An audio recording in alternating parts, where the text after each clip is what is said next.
Hello friend जय जगन्नाथ सांग मैंने वेलकम करुच्ची मु मोर आउ गोटे नुआ छोट फ्रेश ब्लॉग को।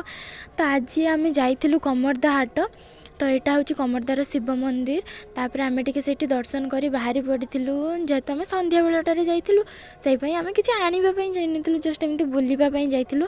तापर आम टे बुलाबुली सारी पुणी फेरी आसीलु। तापर आसिक आम टे ये मो जी आई हमें मोर आ ये छोटा भौणी भाई सी मोर मुझे गेल करुली।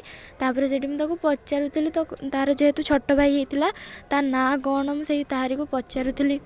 तापर आम ये चप ब्रेड एमती किसी नहीं कि पलि आसलु। तापर भाई ये दुकानटारे है दीटा कुनी कुनी गिफ्ट भाया देखिली मुझे कहली यहाँ नवा जमी हेले। तापर मुझे भाविली गोटे ना दीटा तापर मुझे देखुची भर कौन थी।